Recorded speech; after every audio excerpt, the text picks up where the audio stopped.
Salut à tous et bienvenue dans un nouvel épisode de la Minute Coach. Retour sur la deuxième mi-temps de PSG Bayern, avec un peu de retard, désolé, je devais la faire lundi. Bon, voilà. On avait vu la première mi-temps, on va voir la deuxième où il y a eu des bonnes choses malgré tout.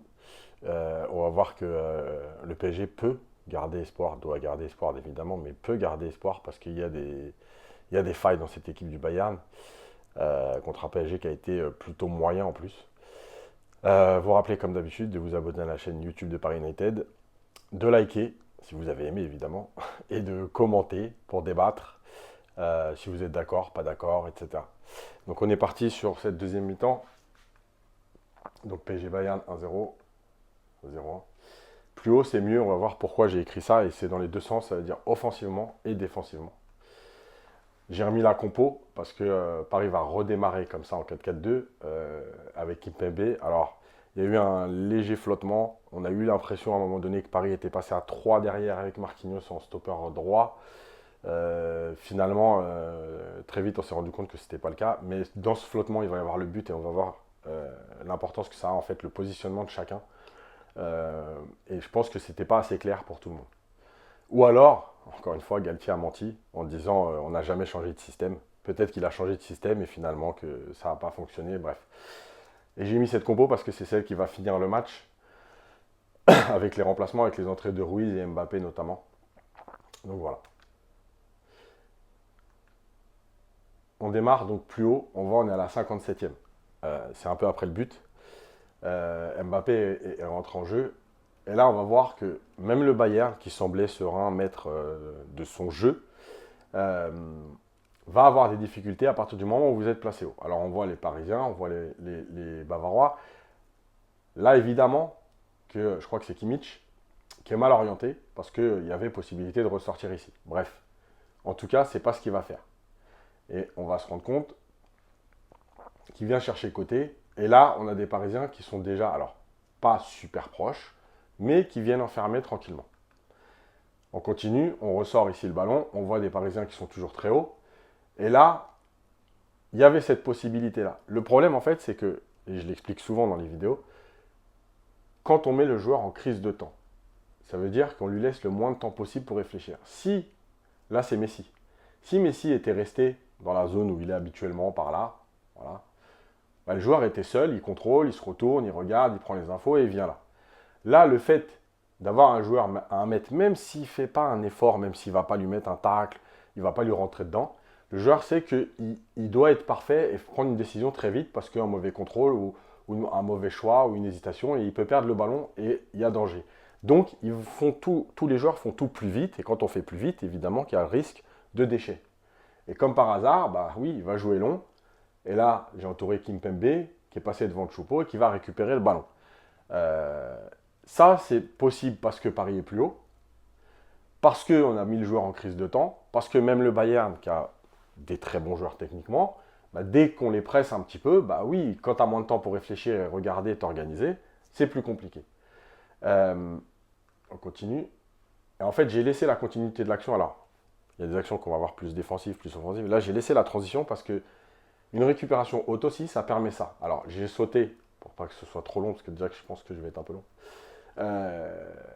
Le 1-2 en fait entre Ruiz qui vient chercher Messi, Messi qui lui redonne, donc Ruiz est venu dans cet intervalle-là. Et en fait, là, le problème, vous allez voir, c'est l'orientation de Ruiz. Alors, on nous a expliqué que Ruiz manquait d'automatisme, de confiance, etc. Mais en fait, il y a aussi des choix de jeu qui ne sont pas bons du tout. On va voir là. Donc là, il est déjà mal orienté. Mais c'est pas grave parce que, à la limite, en fait, il reçoit le ballon là et sur sa prise de balle, il vient dans la densité. C'est pas très grave parce qu'il y a toujours moyen de récupérer quelque chose. Mais le problème, c'est que sur cette prise de balle, voilà, là, il va se réorienter. Là, il est mieux. Et on voit Messi qui a pris le devant sur Upamecano. Et en fait, là, évidemment que Ruiz doit mettre ce petit ballon ici. Et on va voir après pourquoi. Parce qu'ici, Neymar est enfermé par deux joueurs. Et que, voilà, s'il avait mis ce ballon, on voit bien que Messi avait de l'avance. Une fois qu'il a passé son corps, bah, il y a danger parce qu'il y a danger ici et il y a danger si le joueur fait une faute. Malheureusement, Ruiz va choisir la solution Neymar et les deux défenseurs vont venir fermer logiquement. Donc là, mauvais choix de sa part. On continue, le but refusé. là, on n'est pas dans l'ordre chronologique, hein. J'ai pris des actions en fonction de, voilà, avec ballon, sans ballon, etc. Pour montrer plein de choses, essayer de montrer le maximum de choses avec, avec le plus petit nombre de vidéos, on va dire. Il faut faire des choix. Donc là, il y a Ruiz qui récupère le ballon et on vient trouver Messi qui a décroché et qui est bien placé. On trouve Messi sur 2 touches, contrôle, passe. On voit Neymar qui a lancé son appel. On lui donne le ballon. Et juste sur 2 passes, on a éliminé pratiquement 5 Bavarois. Là, Neymar a pris le dessus. Il a de l'avance. Là, évidemment, ça se joue à rien. Il y a la petite touche de Neymar. Alors, le truc, c'est qu'il y en a qui disent qu'il l'a donné trop tard, etc. Moi, je pense que malheureusement, ça se joue vraiment à rien et qu'il n'y a pas de fautif. Parce que là, Neymar, en fait, il attend le bon moment. S'il la donne une touche avant et qu'il est là, Mendes est là, bah, la donner trop tôt, peut-être que Upamecano gêne la course de Mendes, parce que Mendes n'est pas encore passé devant, et que bah, du coup, il n'a pas le ballon. Donc voilà, et quand on voit, c'est pas 1 mètre, c'est vraiment 5 cm, il n'y a pas de fautif. Voilà, ça se joue à rien, c'est comme ça. En tout cas, bref, on voit Mendes, et je voulais aussi montrer Mbappé, parce qu'Mbappé, il part de loin déjà. Je sais pas si voilà. Il est là, donc on voit qu'il est quand même en retard. Et l'avantage d'Mbappé avec sa puissance, c'est que là, il a rattrapé un bout de son retard, et sur la dernière accélération, bah, il se retrouve devant tout le monde et il va marquer. On voit bien que quand Paris quand même décide de jouer en première intention, ou très vite, vers l'avant, sans construire, sans perdre de temps, en ayant des joueurs lancés avec la vitesse de Mendes, de Mbappé, on voit bien qu'il y a une grande différence. Et d'ailleurs, on voit même que Vitinha est venu finir l'action ici devant le but. On repart quand tout le monde travaille. Et vous allez voir la différence quand il y en a un qui ne travaille pas. Quand tout le monde travaille, là on voit, donc Sommer a le ballon, il y a 2 Bavarois, mais il y a Messi. Là, c'est Neymar, je crois, qui est venu. Non, c'est Mbappé qui ferme la passe ici. Et c'est Neymar ou l'inverse, je ne sais plus, parce qu'on ne voit pas très bien. Et Neymar qui ferme ici. On a des joueurs qui sont hauts, Vitinha, Ruiz, Marquinhos. Il y a une mauvaise relance. Bah oui, parce que soit il allongeait, soit il essayait de trouver une passe. Il fait une mauvaise relance. Ruiz récupère. Et là, le problème, c'est que, encore une fois, Ruiz ne va pas faire le bon choix. Parce que là, on a Neymar. Vous allez voir, là, sur la deuxième touche. Voilà. Évidemment qu'il doit trouver Neymar ici, qui est quand même tout à fait capable, dans cet intervalle-là, de prendre le ballon et de s'infiltrer entre les deux pour aller finir. Ou alors de se faire serrer et peut-être obtenir un penalty. Mais le jeu, il est là. Et le problème, c'est que là, Ruiz va encore faire un mauvais choix. Parce qu'il va aller, tout simplement, s'écarter là-bas. Du coup, ben voilà, tout le monde se remet en place. Il va ensuite faire une talonnade pour Mbappé. Donc on voit bien que c'est même pas en plus dans la course. Mbappé est obligé d'arrêter le ballon dans ses pieds, de reprendre de la vitesse. Et là, en fait, il va y avoir le centre, le renvoi et Vitinha qui va frapper sur Sommer. Mais pourquoi je voulais montrer ça? Parce que comme par hasard, pourquoi c'est Vitinha qui frappe? Parce que 1, 2, 3, 4, 5, 6, presque 7 joueurs dans les 25 mètres de Munich. Logiquement, vous renvoyez le ballon. Si vous ne le renvoyez pas parfaitement, eh ben, les joueurs sont en place pour, encore une fois, le récupérer. Donc, je continue de dire ce que j'avais dit sur les premières vidéos. Cette équipe, même avec des lacunes, même avec une gestion de la profondeur limite, est faite pour jouer plus haut. Mais on va le voir ensuite pourquoi. Ruiz, encore une fois, perdu. Là, c'est une interception. On la verra sur la phase défensive, cette action. Mais là, il y a une interception. Verratti qui va aller au duel et Vitinha qui va récupérer le ballon et qui va trouver Neymar. Neymar va parfaitement contrôler. On voit Ruiz qui déclenche sa course. Là, tout va bien. On est sur une situation de contre-attaque. Neymar se retourne. On voit les joueurs là qui ne savent pas s'ils doivent sortir ou reculer. Et on a cet énorme espace ici que Ruiz doit occuper. Et là, vous allez bien regarder l'orientation du corps de Ruiz, la prise d'info. Il se déconnecte complètement de ce qui se passe. Ça, c'est quelque chose que je travaille beaucoup à l'école de foot, notamment U11, U13, U15 à 11. Vous allez voir, c'est toujours, non, enfin, ne jamais perdre le ballon des yeux. Ruiz est de dos. Neymar déclenche, hop, Ruiz est de dos. Donc là, il ne sait pas ce que Neymar va faire, sauf qu'avec un petit ballon là, si Ruiz s'était orienté légèrement de 3/4 dans cet axe-là, surtout qu'il y a Mbappé là-haut, dans cet axe-là comme ça, un peu arrondi, en ayant un œil sur Neymar, et ben, au moment de la passe, il peut revenir pour prendre le ballon et après percuter. On va voir pourquoi. Et dernière action, là carrément, il se retourne vers la ligne de touche. Extraordinaire. Au lieu de regarder vers l'intérieur du jeu, parce qu'il n'a plus pris l'info pendant, on a vu, pendant 3-4 secondes, du coup, il ne sait plus où il est. Et là, il se retourne carrément vers la ligne de touche. Il ne voit pas Neymar. Et là, le ballon de Neymar va être parfaitement donné. Et si Ruiz avait pris l'info, en fait, en étant orienté dans l'autre sens, il serait venu ici. Là, j'ai mis la conduite de balle. Il prend le ballon et on se retrouve sur quoi? Sur du 3 contre 3. Avec un joueur qui aurait été obligé de sortir, un Mbappé qui peut prendre de la vitesse, de prendre un relais avec Messi, bref, 3 contre 3. Ah ouais, ça ne rate pas à l'arrivée. Le ballon est donné là, sauf que lui, le temps de regarder là-bas, de se remettre en jeu, on voit bien, le ballon, il n'est pas beaucoup plus près de De Ligt que de Ruiz. Mais le temps que lui réagisse, se remette dans la course, De Ligt va intercepter. Le but du Bayern, voilà pourquoi j'expliquais qu'il y a eu le passage à 3, 4, on ne savait pas trop. Est-ce que d'ailleurs c'était 3 avec ballon, enfin sans ballon, et 4 sans ballon et 3 avec ballon, enfin bref, il y a eu beaucoup de... Voilà, c'était un moment aux deux flottements. Et le problème, c'est que là, Paris est en place. On les voit, voilà, la ligne de 4, les 3 milieux, il y a même voilà, les autres joueurs qui sont là, il n'y a pas de problème, il n'y a pas un surnombre munichois, donc il n'y a pas de problème. Ici, c'est Goretzka qui a le ballon. Et on vient chercher Choupo. Ici. Là, il va y avoir une première erreur de Marquinhos. Marquinhos qui joue latéral. On voit Ramos qui est à distance de Choupo pour pas qu'il se retourne. Et il va l'accompagner. Le problème, c'est que là, à ce moment-là, Marquinhos, au lieu de rester ici pour enfermer le joueur à deux, Ramos qui ferme couloir pour aller centrer, Marquinhos qui ferme retour, et qui peut, sur une passe, venir sur Davis, bah lui, va décider d'un coup d'aller couvrir Ramos. Et on va voir ce que ça engendre. Voilà. Du coup, Ramos a accompagné Choupo. On ressort sur Davis. Sauf que Marquinhos, s'il était resté, il était là. Donc là, il était au cadrage du porteur. Il est parti couvrir Ramos dans un espace où il n'y a personne, aucun munichois. Donc il n'y avait pas de couverture à avoir. Et ensuite, on a Verratti, Zaïre Emery qui sont là à 3, alors qu'il n'y a aucun munichois, encore une fois. Et on va voir qu'il y a plein d'erreurs sur ce but. Donc il y a le positionnement de Marquinhos, la couverture qui n'est pas bonne. Le non-cadrage du porteur, on va le voir. Voilà. On laisse le centreur, comme d'habitude au PSG. Danilo aurait peut-être pu venir. Alors, il part de un peu plus loin, mais voilà. On a désormais nos 3 joueurs côte à côte qui ne marquent aucun joueur. C'est-à-dire qu'à part si Davis décide de centrer ici, au sol, oui, il y a interception. Rater son centre, ok. Mais au-delà de ça, on est en danger. Et on a 3 joueurs inutiles. Et là, on a 3 Bavarois pour 2. Là aussi, communication, peut-être que Kimpembe peut rappeler Zaïre Emery, mais surtout, il l'entoure après, on va le voir, c'est lui le problème. Solaire. Voilà, parce que, évidemment, qu'il ne doit pas être spectateur, on le voit bien. Hein. Ici, on est quand même, alors, je ne sais pas si on le voit juste avant, je reviens, bon, on ne le voit pas à l'image, mais 52-25, 52-26, on va déclencher, il est toujours à l'arrêt, au lieu de venir fermer là. Le positionnement de Mendes n'est pas bon parce qu'en fait, il doit être légèrement de 3 quarts pour avoir un œil. Alors attention, ça c'est pour être pointilleux. Évidemment que le joueur, il est aussi pris par le jeu. Il y a un contre. Là, on n'est pas en place. Et lui, il vient fermer parce qu'il se dit il y a un joueur libre à l'intérieur, vers le but.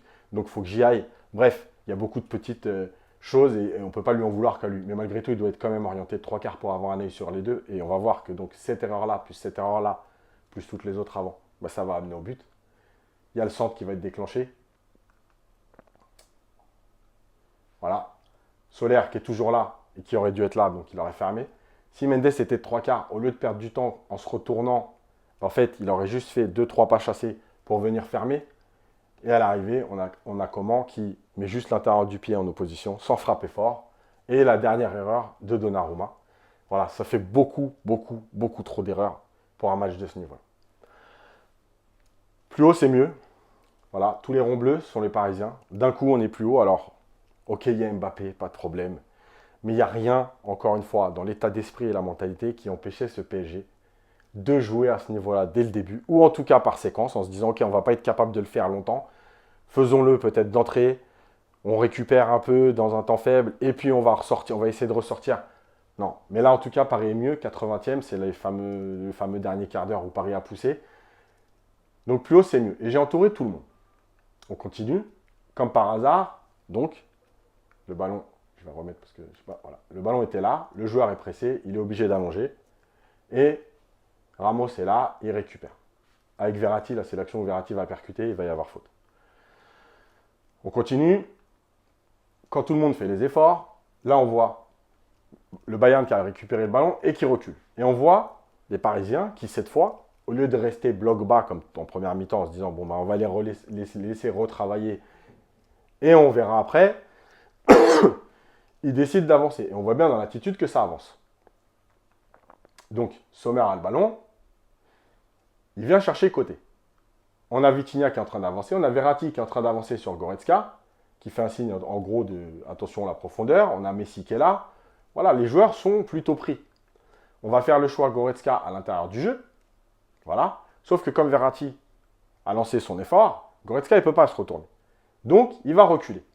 Et on voit bien les Parisiens, encore une fois, qui ont travaillé. Et là, on va regarder ce que fait Messi, parce que moi, on m'a expliqué, il faut accepter que Messi ne défende pas, Messi ne travaille pas, Messi ne court pas.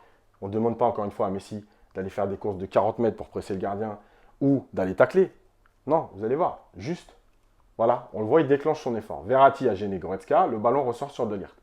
Là, il déclenche son effort. Et on va voir l'importance quand il déclenche son effort, et après, on va voir l'importance quand il s'en fout. De Ligt ressort encore avec Sommer, on voit Messi, voilà, qui est là. Et en gros, De Ligt, il se dit, moi, je ne vais pas prendre le risque de me retrouver en contre-1, même si c'est Messi. On a Sommer, Mbappé qui vient fermer la passe sur Upamecano, Messi qui est là sur le retour de passe, Neymar qui est là sur Goretzka, et on a tous les autres qui sont plutôt hauts. On continue. Voilà, on a fermé ces trois passes-là. On ne peut pas jouer là. Ou alors par-dessus, mais le temps que le ballon arrive en haut, Mbappé a le temps de coulisser, Ruiz a le temps de sortir. Bref, c'est plus compliqué, on perd plus de temps. Donc au sol, on ne peut pas. Ici, on ne peut pas. Ici, on ne peut pas. Et Sommer va décider d'allonger. Voilà. Résultat, il y a un duel ici. Mais Ramos va juste au duel pour empêcher, je ne sais même plus ce qui c'est Choupo-Moting, je crois, mais bref, je ne sais plus, de jouer le ballon tranquillement. Et Kimpembe récupère le ballon tranquillement.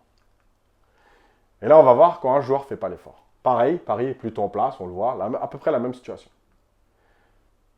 On vient chercher Upamecano, Mbappé est en train de faire l'effort, on a Messi ici, Vitinha, Neymar, Verratti en couverture et Ruiz.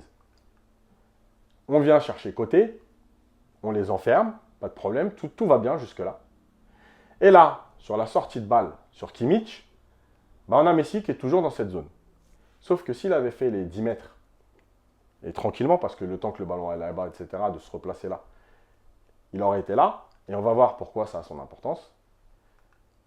Parce que là, Kimmich va mettre le ballon au sol sur Pavard, sauf que si Messi avait fait ces 10 mètres-là, Kimmich aurait été obligé de mettre le ballon en l'air. Et encore une fois, entre un ballon qui arrive au sol pour un joueur lancé, enfin un joueur dans sa course, et un ballon en l'air qu'on doit maîtriser, et en l'air on perd du temps, à l'arrivée, Messi aurait juste permis au PSG de coulisser. Il ne fait pas l'effort. Encore une fois, ce n'est pas un effort de fou, hein, c'est juste 10 mètres tranquillement. On se retrouve avec Pavard. On se retrouve avec Davis. Et là, heureusement qu'il va se passer un truc intéressant. C'est que Ramos, au lieu de suivre Kimpembe, on voit bien, regardez, là, le joueur qui est là, si Kimpembe est à la hauteur de Ramos, il est hors jeu. Le problème, c'est que Kimpembe, sur ce match-là, en plus, il revenait de blessure, il n'avait pas beaucoup joué depuis son retour, etc. Et il venait de rentrer, enfin, il est rentré en deuxième mi-temps, à la mi-temps. Il recule tout de suite dans sa surface. Du coup, avec un bon ballon là, en fait, ce joueur-là, il est dangereux parce qu'il est mis en jeu. Kimpembe, s'il est là, voilà. Et heureusement que Ramos ne va pas suivre Kimpembe en disant, tant pis, je vais m'aligner avec lui. Parce que si Ramos est là, ce ballon, il passe ici. Et là, on se retrouve avec un 3 contre 2. Résultat, lui, il va stopper sa course en se disant stop et il va intercepter le ballon. Et c'est la fameuse contre-attaque avec Ruiz qui perd le ballon des yeux. Pourquoi Paris doit jouer haut? Et encore, jouer haut, ce n'est pas tout le temps. Mais vous allez voir qu'on peut avancer tranquillement dans un match. On est à la 89e. Le Bayern est là. Mendes va presser et on va reculer. Alors là, j'ai sauté une séquence de 1-2 avec Kimmich et tout. Et on revient ici sur De Ligt. Paris est en train d'avancer. On a bien vu la différence quand même. Je remets vite fait. Voilà, les Parisiens sont dans leur camp. Et sur 2 passes et on avance, on a 4 Parisiens là et 2 Parisiens près de la ligne médiane. Le ballon est là. Continue. Et là, encore une fois, on a Messi qui fait cette course. Encore une fois, pas à haute intensité pour aller agresser le porteur, mais il fait cette course. Les Parisiens sont en train de coulisser. Tiens, bizarre, on a nos 3 joueurs qui bloquent les 3. On a ici Marquinhos qui n'est pas très loin. On a nos milieux qui ont avancé. Et on a là. Alors évidemment, quand on fait ça, il y aura toujours un endroit où il y aura des possibilités. Exemple là, très vite, De Ligt qui va chercher là. Oui, on se retrouve à 3. Mais là, il va falloir que lui soit très précis dans sa prise de balle, contrôle et sur sa passe ici. Il va falloir que le ballon soit parfaitement donné assez fort pour en fait éliminer et pas permettre de revenir. Bref, donc ok, il n'y a pas de problème. Et il y a toujours en fait dans une équipe ou dans un match des endroits du terrain où on se dit tiens, s'il avait joué là. Mais pour jouer là, il faut avoir le temps, il faut être parfait techniquement et c'est pas toujours aussi simple que ça. On a nos 3 joueurs qui sont revenus encore une fois à presser. On a nos 2 joueurs très hauts qui empêchent ses passes à l'intérieur. Verratti en couverture. On a Mendes qui est en train d'avancer. Résultat, on ne peut pas jouer. Qu'est-ce qu'on fait? On recule sur Sommer. Bon, là, il y a un petit bug, il y a un deuxième rond. Mais là, c'est Neymar, en fait, qui vient, lui, à haute intensité, presser. Et on voit Messi qui est en train de déclencher sa course ici sur Pavard. On a Marquinhos qui est pas loin. On a nos 2 milieux. On a Mbappé là-bas de l'autre côté qui ferme au cas où on voudrait aller là-bas. Paris est en place. Et rien d'exceptionnel. On continue. Messi est là. Neymar est là. On est en train d'avancer.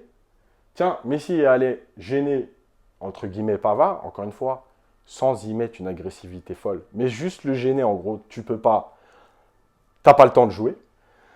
Résultat, Pavard se dit, je vais jouer Davis tout de suite. Marquinhos a avancé. Tiens, c'est fou, il a intercepté le ballon. Il a intercepté le ballon dans les 20 mètres du Bayern. Voilà. Tout simplement en faisant ça. Il n'y a rien d'exceptionnel. Mais juste ça, même le Bayern, quand ils sont pressés, quand ils sont gênés, oui, ils sont en difficulté. Et qu'on ne me dise pas, c'est la 90e, ils menaient 1-0. Non, non, si le Bayern avait pu justement ouvrir le PSG dans cette phase-là, en allant leur mettre le deuxième but, ils ne seraient pas gênés. Donc c'est une fausse excuse.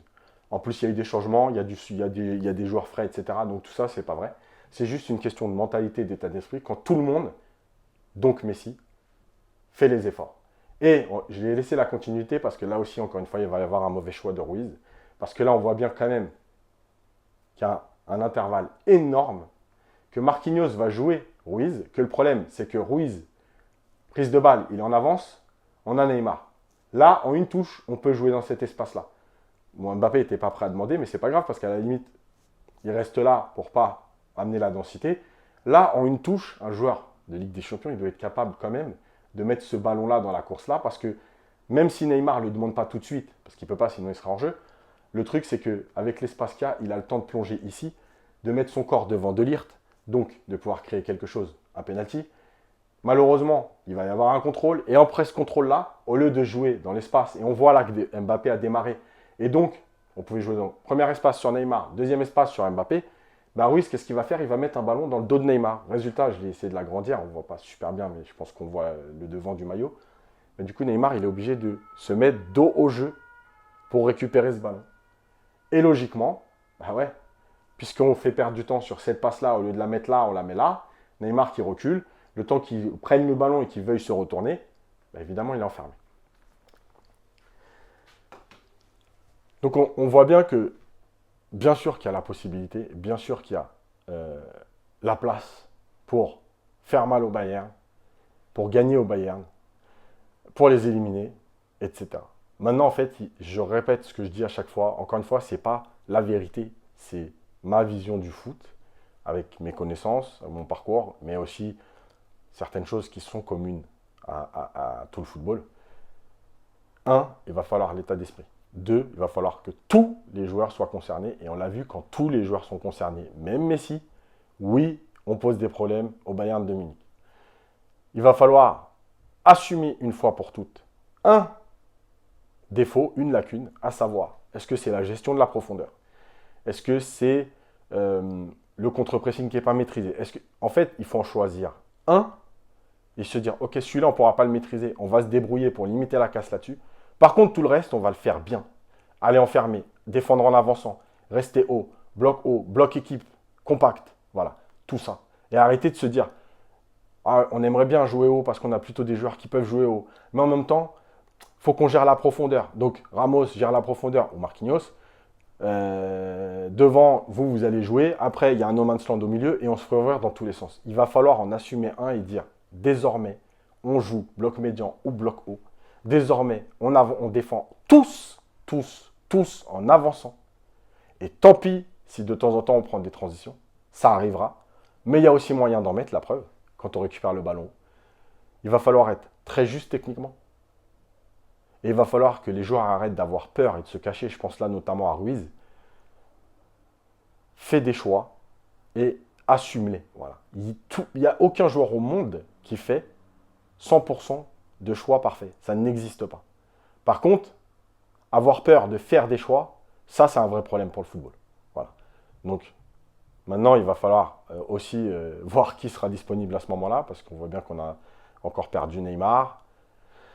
Marquinhos, je ne sais pas s'il sera disponible contre Marseille. Il y a Mendes, enfin bref, il y a encore des choses compliquées à gérer de ce côté-là.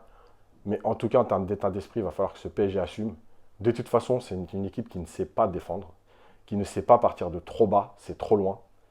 Donc, assumons une fois pour toutes. Allons à Munich pour jouer, pour leur faire mal. Et de toute façon, cette équipe, elle n'est pas prête à faire 90 minutes comme ça. Donc, encore une fois, ça va être de se dire, ok, on le fait là. Et ensuite, dans un temps faible, on va se regrouper et peut-être être un peu moins présent et jouer quelques transitions sur des joueurs qui vont vite, comme Mendes, Hakimi, sur Mbappé.